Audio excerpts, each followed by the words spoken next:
galit pa rin sa akin ang daddy ko. Mare, after all these years, don't tell me affected ka pa rin. 20 years na ang lumipas. Move on. Yun na nga masakit eh. 20 years, Mare. Pero until now, hindi pa rin niya ako napapatawad.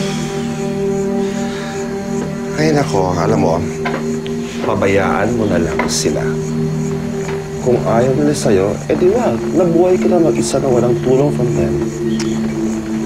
Sobra lang kasi siyang nasaktan sa pagbubuntis ko. Tingnan mo, yan nga yung point ko.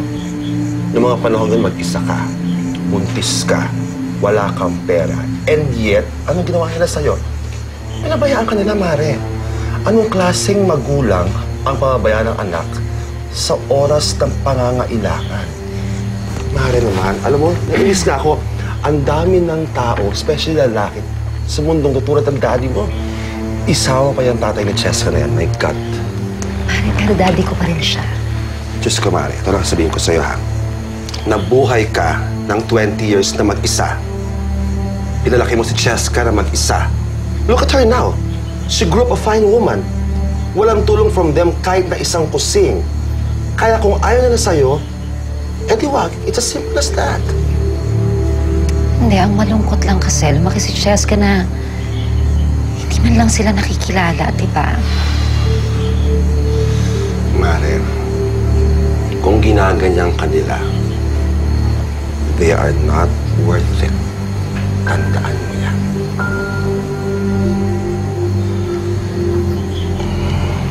Pero itong si Charles, parang gumagawa ko siya lalo.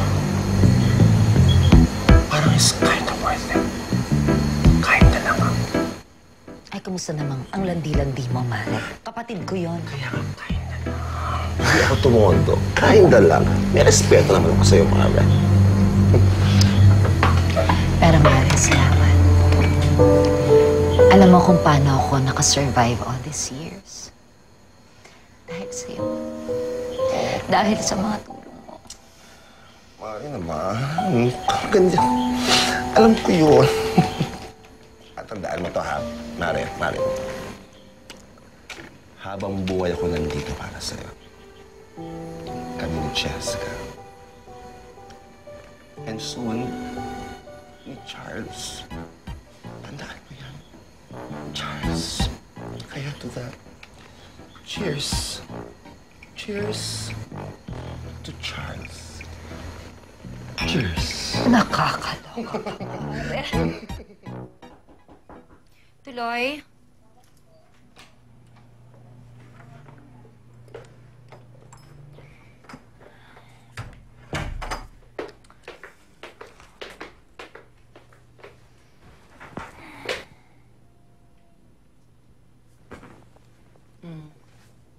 Gusto mo ba ikwento sa akin kung ano nangyari?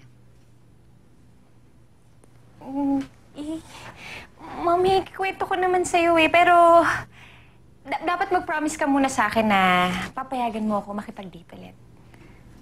Ano ang ginawa? Promise ka muna. O sige. I promise.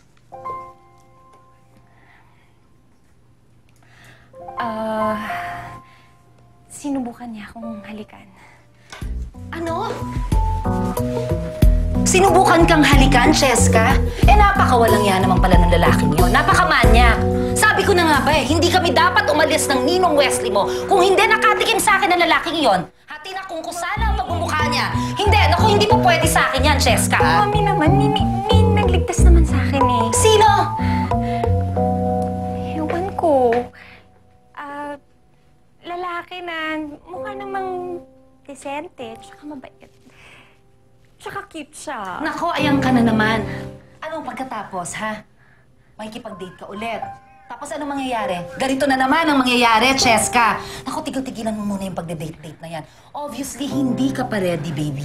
Mami, nag-promise ka sa akin, diba? Tsaka matanda na ako. Magta-20 na ako. O, so? So? Aba, eh, makipag-date ka kapag 30 ka na. Mami naman, gusto mo bang... Sige ka, pag ginanon mo ako, baka mamaya mag-asawa ako ng maaga pag pinaghigpitan mo ako. Paano ako matututo? Baby, hindi ba pwedeng matuto ka sa mga naging experience ko? Alam mo naman yung mga experiences ko, di ba? Yun, Mami, please. hindi naman ako gagaya sa'yo eh. Tsaka alam ko naman na hindi mangyayari yun. Kasi alam ko naman na lagi kang nandyan para i-guide ako eh, di ba? Well, totoo naman yun. Talaga naman, anak. Basta kahit anong mangyari, kahit ano pang problema mo, nandito si Mami para makinig sa'yo. Hindi kita papabayaan. I love you, Mommy. I love you.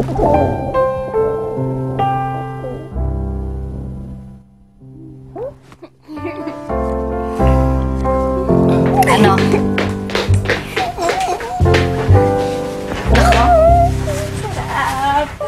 Dito ka na naman matutulog sa tabi ko, ganon. Gusto mo naman. Halika na. Sige na nga. Ito tayo. Sige, tulog na tayo. Halika na. Gusto mo, kantahan kita ng lalabayan ako. Sige. Sige. Talaga. Sige. Anong gusto mo? Kahit ano. Talaga. Parang hindi ko alam. Hindi ko na matandaan ko anong mga lalabay sa akin.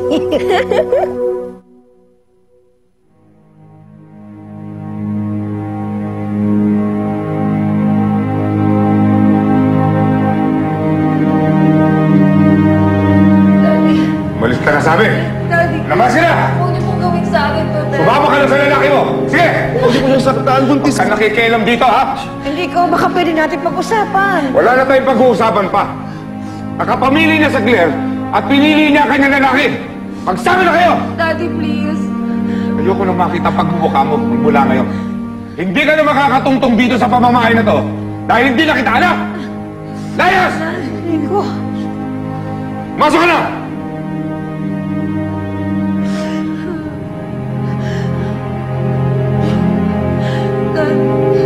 Daddy. Kamusta na kaya si Mami? Galit pa rin kaya siya sa akin?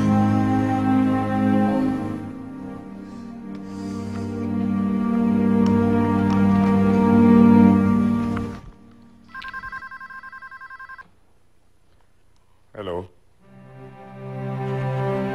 Hello? Hi, Ma. Sino yan? Wala. Ang ninang Wesley mo, tinawagan ko kasi. Busy naman. Oh, ayan, nag-prepare na ako ng breakfast. Kumain ka na first day mo sa trabaho. Sige na. May ayusin din na ako dito. Morning! Gusto ko lang baka may Hi, Jessica! Good morning. Mamsi! Hello. Masarap yan ah! Parang galing ka sa basement. Kasi mas madaling mag-park doon tsaka mas madaling dumaan dyan. Kaya dyan ako lumitaw. Talaga? Gusto mo kumain? Actually, kumain na ho ako sa bahay namin eh. Talaga? Huwag kang kakain, ah. Pero, dahil nakakahiyang tanggihan, ang napakasarap na luto ni Mami si, kakain na rin ako kahit na talagang busog na busog pa ako. Halika na, umupo ka na. Umupo. Jessica, ikaw. Sana check. Ay, sorry. Oh. Kamusta yung date mo kagabi ha? Ano? Palpak yung date mo, no? Ikaw kasi kung sino-sino pa din yung date mo eh. Eh, nandito naman ako. Ano ba ba hanapin mo sa akin? Sabi naman ng nanay ko, gwapo naman ako, cute naman ako. Ayaw mo ba sa akin, ha? Ewan ko sa'yo, no? Kumain ka na dyan. Pag ako na-late, nako. Ba't ka sa akin? Sarap ha? Kain ka lang, huwag kang mahiya. Sige. Ito, sarap. Of course. Kailan ba ako nagluto ng hindi masarap? Sabihin mo nga sa akin. Take a bite and